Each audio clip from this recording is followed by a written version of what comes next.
Hello students, in this video I am going to give you an example for secondary batteries, that is lithium ion battery. Okay, so lithium ion batteries are secondary batteries.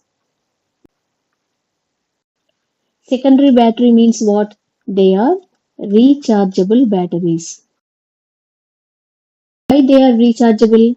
Because chemical reactions are reversible. So here we can take one example. Suppose you are using your mobile. While using, chemical energy is converted into electrical energy. So that means it is discharging mechanism. Okay, suppose if your mobile battery is drained and you put it for charging, electrical energy is converted into chemical energy, and this is charging mechanism. Okay, this is charging mechanism. So that is why we will see two types of mechanisms for this lithium ion batteries: discharging mechanism and charging mechanism. Okay, let us see the construction and working mechanism under charging condition. Construction and mechanism during charging. We know that battery consists of four main components: electrodes, anode, cathode, separator, and electrolyte. This is porous carbon electrode, that is denoted by C6, because porous carbon means porous graphite has layered structure, hexagonal layered structure. That is why we can represent like this. This represents layered structure of porous carbon or porous graphite. Porous carbon or graphite. In lithium ion battery, porous carbon acts as anode, and here lithium cobalt oxide electrode acts as cathode. So lithium cobalt oxide also has layered crystal structure. This lithium cobalt oxide also has a layered crystal structure. That is why we can represent like this. Okay. So the spaces between these layers creates proper channels. And these channels allow lithium ions to move between these electrodes. Okay. So that is the advantage of this layered porous carbon and lithium cobalt oxide electrodes. And these two electrodes are connected through an external circuit. While charging, what will happen? Electrical energy will convert into chemical energy. And these two electrodes are separated by a polyethylene based membrane, polyethylene or polypropylene based membrane. Okay, this polyethylene or polypropylene based membrane is called separator. The fourth component is electrolyte.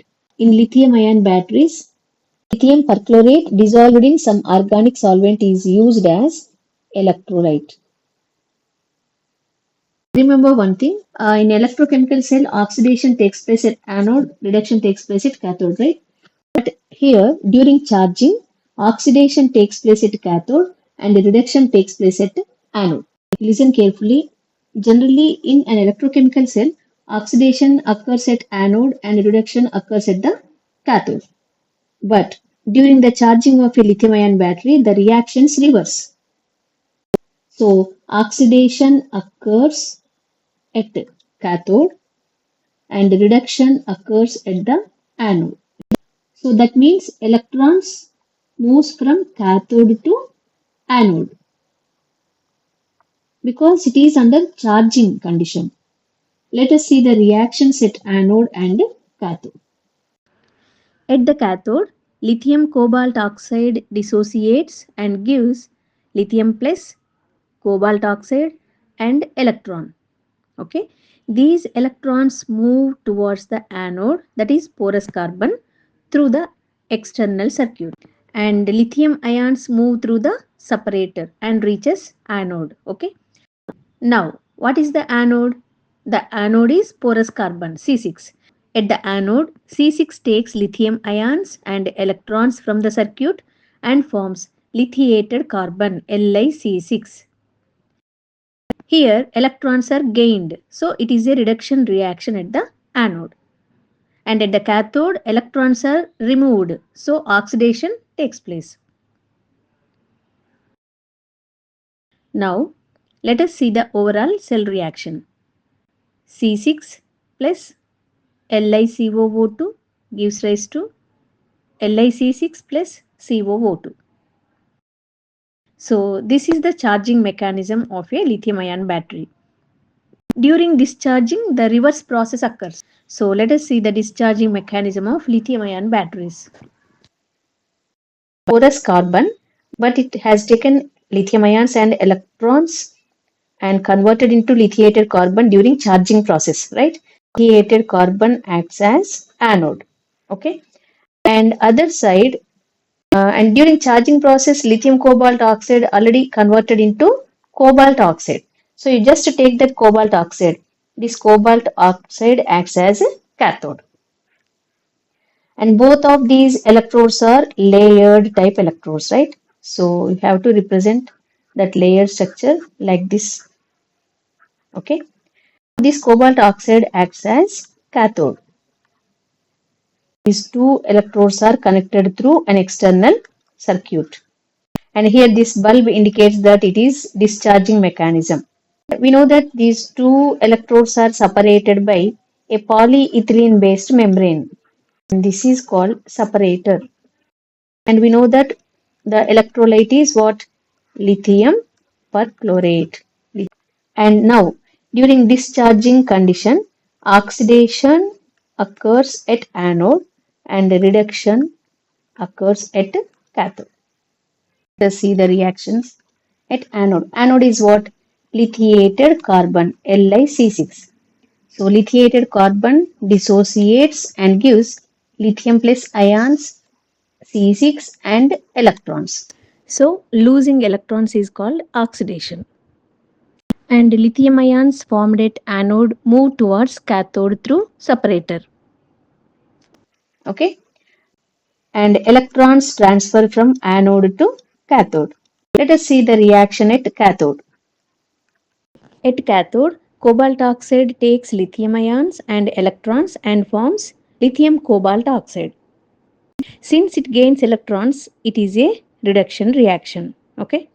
And at the anode, loss of electrons takes place. So it is an oxidation reaction. Now let us see the overall cell reaction. Lithiated carbon LiC6 plus COO2 cobalt oxide gives rise to C6 plus LiCOO2. Okay. This is the overall cell reaction. Advantages of lithium ion batteries. So here you can see the list of advantages. They have high energy density and they have low self discharge rate, and mainly they are rechargeable and they show long lifespan, and main thing is they are very lightweight and they have no memory effect issues or voltage depression issues, and they have high energy efficiency and less toxic, and recycling is possible. Okay, these are the advantages. And let us see the applications of lithium ion batteries. So here you can see variety of applications. Example, consumer electronics, smartphones, laptops, tablets, and cameras. And we also use these batteries in power banks, smartwatches, Bluetooth devices, and home electronics like remotes and gaming devices, power backup systems, flashlights, and in aerospace systems and electric vehicles. Electric vehicles, this is very important application. We can use these lithium ion batteries in wheelchairs, scooters, cars, and even spacecraft. For example, Mars Curiosity rover launched in 2011 uses lithium ion batteries for power storage. Okay.